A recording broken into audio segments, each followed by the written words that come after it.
So, just a little bit of inspiration and, you know, not inspiration, but a moment of to kind of discuss something and then put it on a recording so I can share with all of you out there. Um, I love sharing my ideas. For a long time, I've not been able to because I wasn't ready. But increasingly, I'm becoming more comfortable opening up, you know, what's been going on in my head for a really, really long time. Now I can talk about it freely, but for a long time I could not. For reasons best known to me, private reasons. But what I want to talk about this evening is I made a conjecture both in the 5 Principles of Organized Complexity, my ebook, and 1 or 2 comments which I dropped in several groups on LinkedIn. The professional network, LinkedIn. Now, I talked about the 6-layered structure of the cortex. And I said how this 6 layers reflects organized complexity because 6 is a symbol for organized complexity. But what does it mean? I went further to state that the reason why we have self-consciousness and self-awareness is because the manner in which the connections are made in the 6-layered structure of our cortex and how this is connected to the thalamus, that the pattern of this wiring is isomorphic to the 3D pattern which I created in my model that is captured in the distribution of prime numbers. Now, I created a model under the growth principle, as one of the 5 principles of organized complexity. I created a model that allowed me to understand prime distribution as a distribution of 6s. Now, it's not a one-dimensional model as you would expect from a number line, no, because the primes are chaotic on a one-dimensional number line.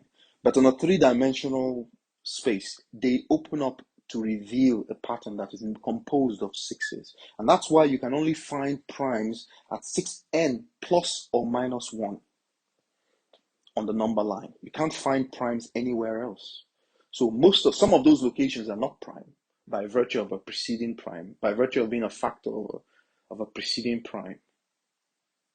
But wherever you find a prime from 0 to infinity, it must occupy 6n plus 1 or 6n minus 1 as a position on the number line. So for an arithmetic series or an arithmetic progression of 6n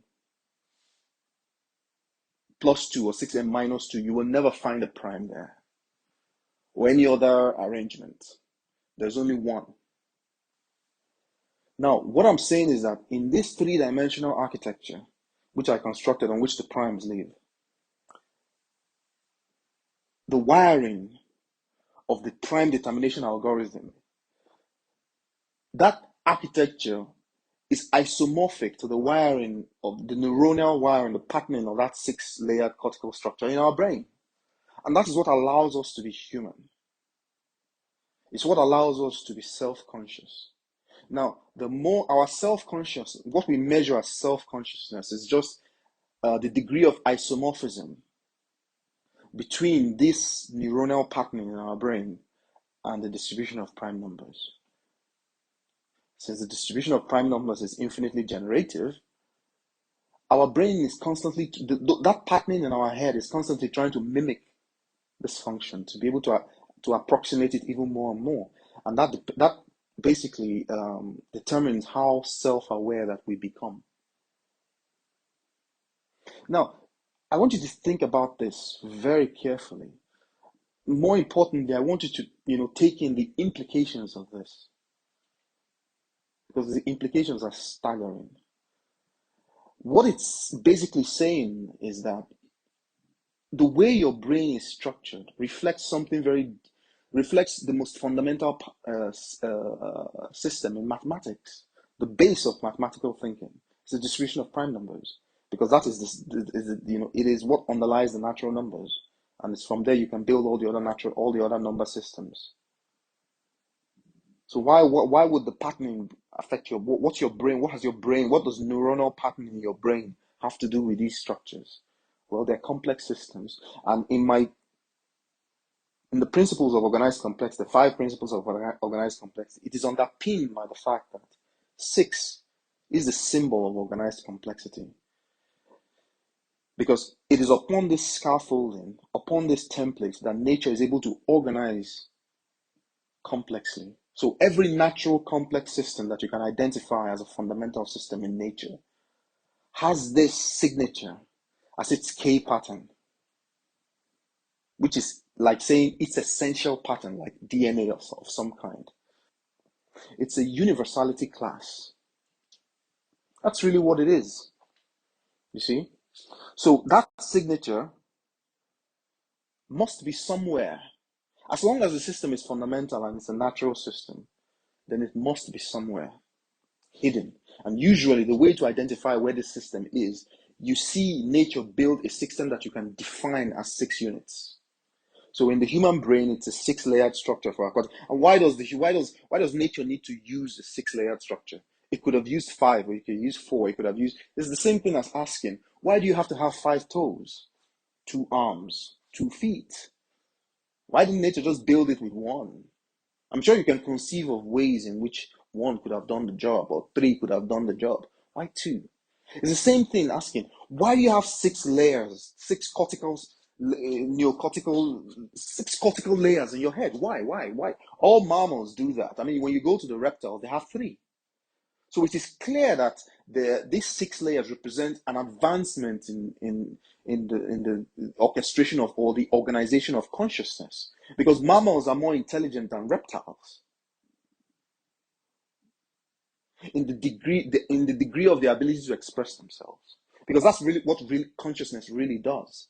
Consciousness, self-consciousness as the pinnacle of consciousness, is identified by the ability of self-consciousness to express itself. I am here. I am a self. And in order to demonstrate the idea that I'm a self, I can create. I can alter my environment and alter myself. So why is this necessary? Because if primates and other mammals, if they have this 6-layered structure mostly, then what is the difference between, obviously it can't just be the fact that there are 6 layers that is responsible for self-awareness in human beings.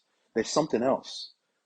And so my conjecture is that the wiring, because you have cortical columns in the brain, and even though these cortical columns are represented just like fingerprints on a finger, they're very tiny, they still show a distribution that is commensurate with global scale patterns.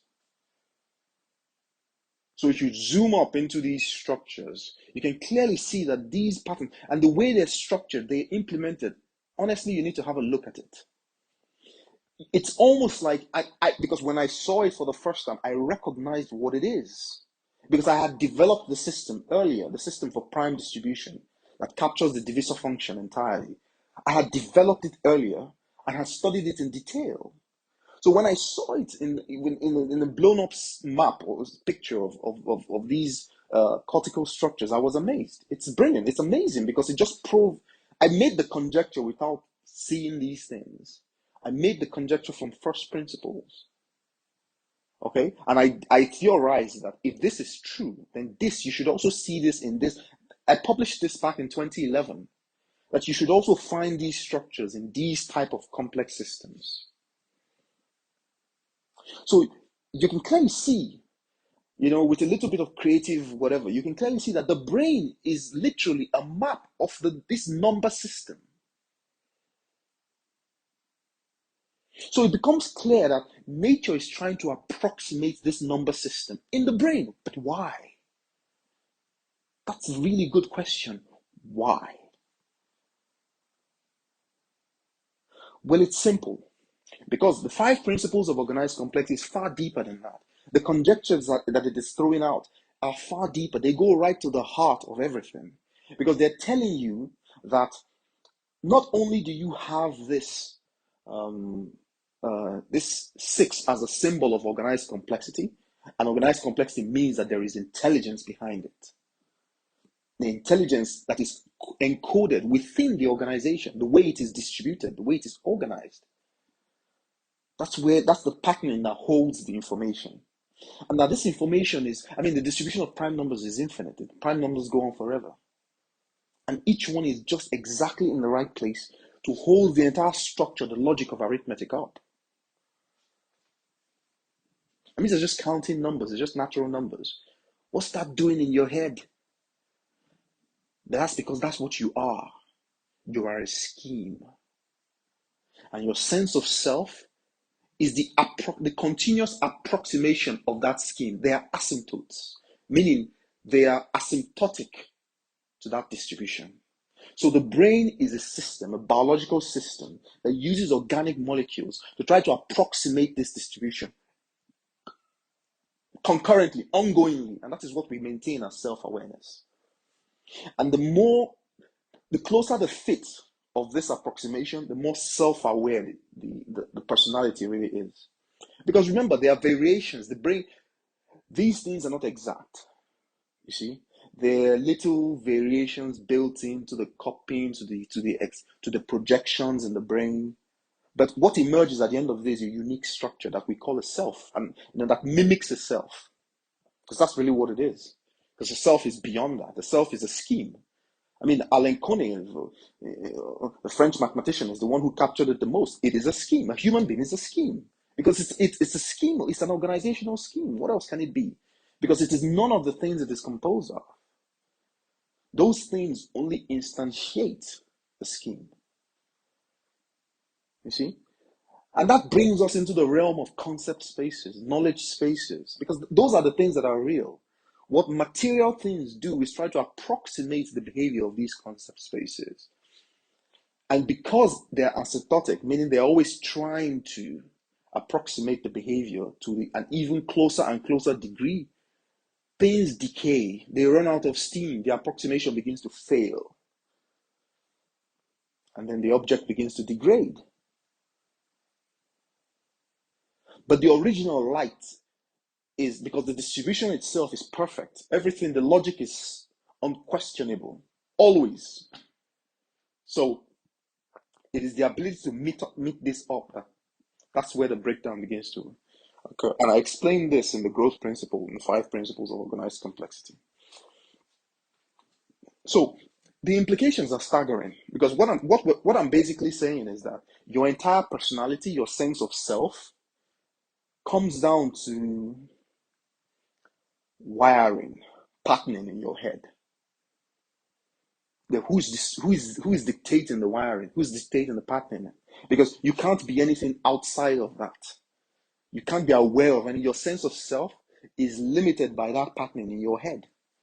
So it is the variation of experiences that you can have, the meaning you can make, the totality of meaning that you can make. That's what you're carrying around with you. And you can now begin to understand the reason why the brain is a folded mass. Because because you are using what I can only describe as a projection engine, the projection takes place over a surface area. So the larger the surface area, the more power you need to run the projections, but the more computability it is. The more you can compute, the more you can project. You're a biological machine. You were built, just like anyone builds any system, you were built by the forces of nature. But just because you were built by the forces of nature doesn't mean that you were not constructed, you were not built. After all, who set those laws? Who set the values of those laws and their parameters in the physical universe? If any of these parameters had varied in one way or the other, you probably wouldn't be here. So who sets those laws? This is not some type of anthropic principle. It's logic. You see? Because if you look at those laws, you can understand the nature of those laws from the distribution of prime numbers. So what's going on? So every aspect you look, there's no aspect of reality that is not from every other aspect. Every aspect of reality is connected to every other aspect of reality. It's the same system underlying every single thing. So you're carrying a graph in your head, a 3-dimensional graph. And the nature of that graph is so dense. You have 1 trillion synapses in your head. How dense can any graph be? It is within that you are projecting a reality. And the brain needs, it needs to fold and have all these crevices and all that, because the larger the surface area, the greater the ability to compute. Now, the trade-off is that if your brain is too large, humanity dies, because a woman will not be able to give birth to a child. In fact, childbearing is as a result of this large brain. Okay, and that's why it's entirely painful, because the woman gives birth to the projection engine. That's the brain. The function of the brain is to project a reality. But what it's doing is, in the process of projecting this reality, because of the way the sixes act. Now, it's something I need to talk about, because when you say that six is the nature of organized complex, it doesn't mean that there's only one six. It's a three-dimensional structure. So it's three sixes that build this three-dimensional structure. So what we're looking at is the propagation of these sixes. That's what's going on in your head. Now, nature cannot implement this system like a number line. It would need so much space. So what happens on the natural number line normally is primes are located every 6n plus or minus 1 unit, where n is any natural number from 0 to infinity, or from 1 to infinity. Discounting 0. So you can't walk around with that much length in your head. So what nature does is it takes that 6 and it makes it, it creates only 1 6. Now remember, the number line essentially resets itself after every 6 units. So after every 6 units, you have a prime determination algorithm. After every 6 units, you have a prime determination algorithm. So you can't implement that in a biological system. You would need so much space. You need to keep the head at a size that a woman can deliver through the birth canal. So what nature did is ingenious. It created a single layer of 6, because that's all that there is, really. If time distribution repeats every 6 units forever, then all that there is the 6. And so what nature did was to create those 6 layers of cortical structure, the 6-layered structure, and then to project neuronal patterns and neuronal wirings across those 6 layers, mimicking the distribution of prime numbers. And when I say the distribution of prime numbers, some people say, well, what's the No, prime numbers emerge out of a type of system. And it's in the growth principle that I was able to demonstrate this. Because you have to understand that numbers are pristine forms. They are humankind's idea of relational order.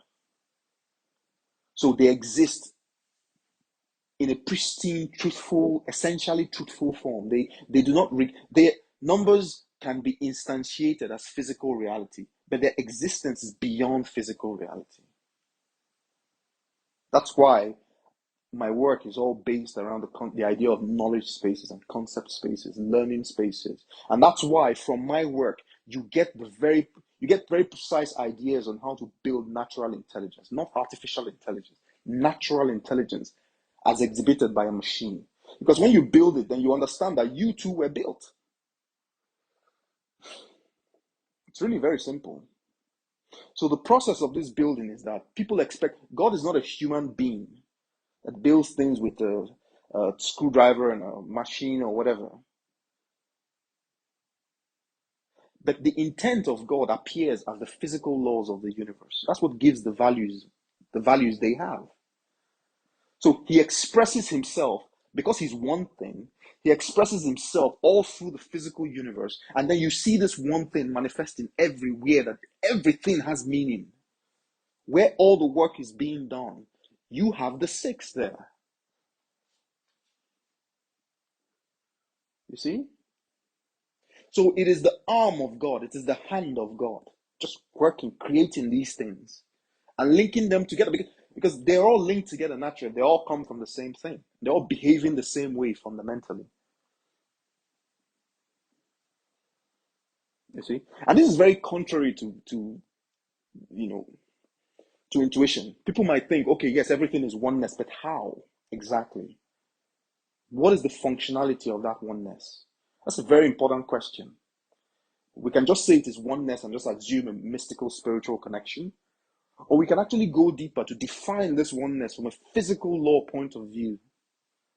And to take it even further, we can now define it not just as a physical, or we can define it as the very operant for our self-consciousness. That's really what it is. And therefore, our brain now becomes nothing but a projection engine, a biologically built projection engine that is projecting a reality. We are constantly making meaning. Those meaning-making activities are just wirings, they're connections. Connections between what? You see, because the brain does not represent things in the ways that we are opaque. Our sense of self is opaque to the language of the brain. Just like the graphical user interface you're using is literally opaque to the computer code. This is the ones and the zeros that are running in the machine language in the computer. So we do not see the co-homological basic structures in the brain. We don't see how the brain is able to account for the idea of red or the concept of red, a red object. What does it mean in the brain? How is this information coded? And this represents the work that has been done in many places across the world, because people are trying to build better and better artificial intelligence systems, but they do that studying natural systems. So what they build is not an artificial intelligence, it's a natural intelligence. Because it's an intelligence that mimics human behavior. And when we can test a machine that mimics human behavior without us being able to detect the difference, that's the Turing test, isn't it? Do we consider that human? That's an age-old philosophical question, so I'm not even going to go there. But this is what it means. And some people think that by delineating the structure, that, so are you saying, where's God in all of that? But I'm telling you that structure is God. That's how he manifests in physical reality. And why not? Why not? You see? So, it's interesting when you consider that having a thought. What is the nature of a thought? What is the nature of a concept in the brain? What do these things mean? The brain stores information in all sorts of ways using patterns. But the problem with storing information as patterns is that you need to be able to keep track of the patterns in such a way that does not compromise the storage ability of those patterns. So you need the most sophisticated compression technique ever, physically realizable. You need to be able to store schemes. Now, in the 5 principles of organized complexity, the way I described it is, I described it as an automorphism, a permutation of some kind. That the permutation is done in such a way that the only link between the two states is the factor of automorphy. That is the information that is stored. So 2 memories become possible. One is the broader scale memory of the transformation, and the object of the thing that was used to transcribe the translation.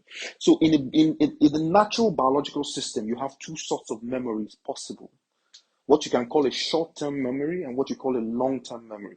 But there's no difference. The brain, it is a consequence of the storage process, the storage mechanism that the brain is using. That is what gives rise to these memories. And they're not, to categorize them as short-term and long-term is to be too simplistic. The brain doesn't understand what short-term and long-term is.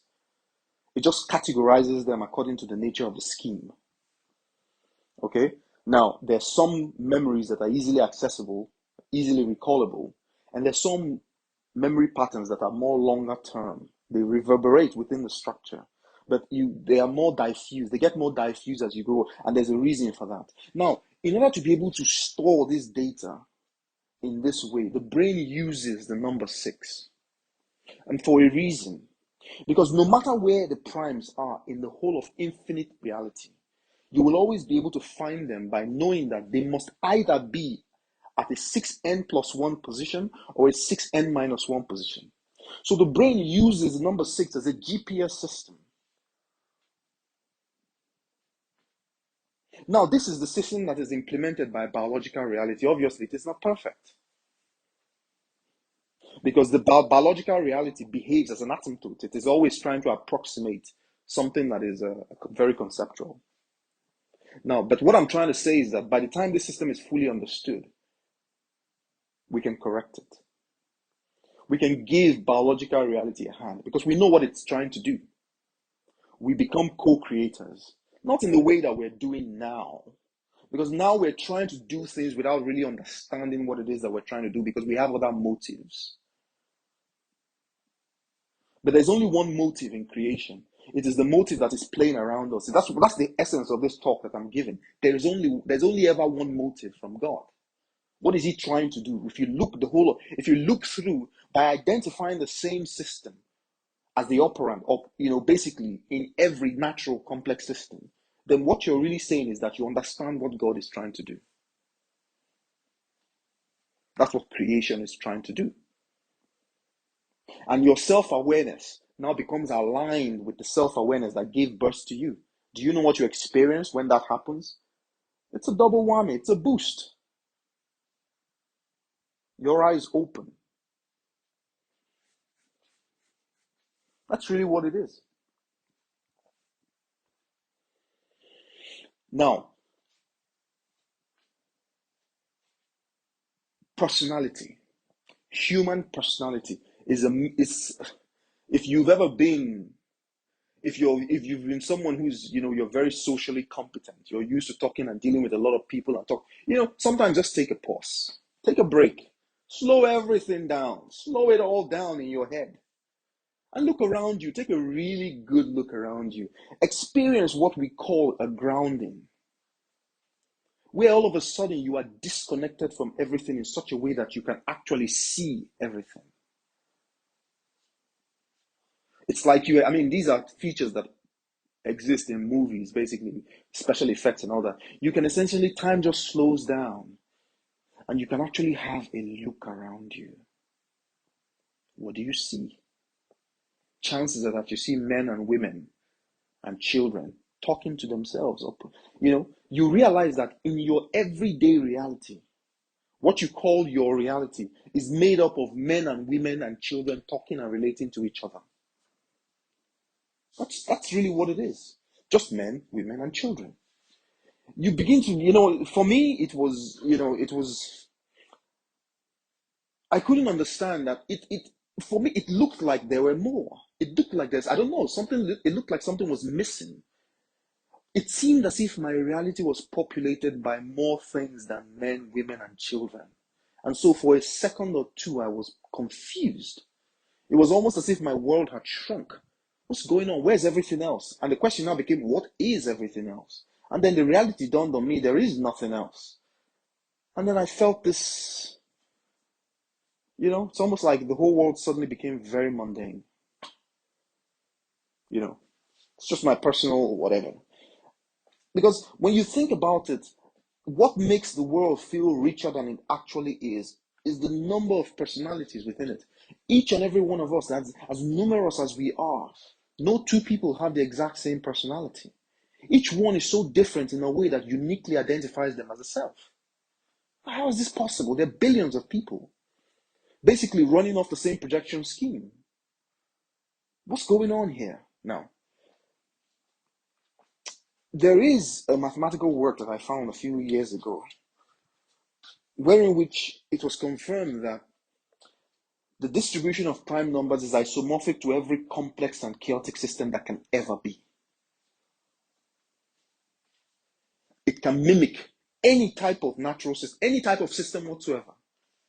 You want to represent turbulence? Great, it can mimic it.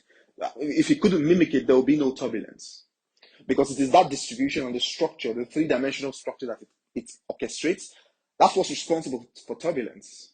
It's responsible for viscosity, it's responsible for fluids, it's responsible for space, it's responsible for time, it's responsible for the Higgs field, it's responsible for the Higgs boson, all of particle physics, the entire fundamental structure of matter. It's responsible for relativity, it's responsible for special relativity, it's responsible for Minkowski diagrams, it's responsible for neutron stars, black holes, whatever. It's responsible for existence itself. Okay? So each and every human being has a different projection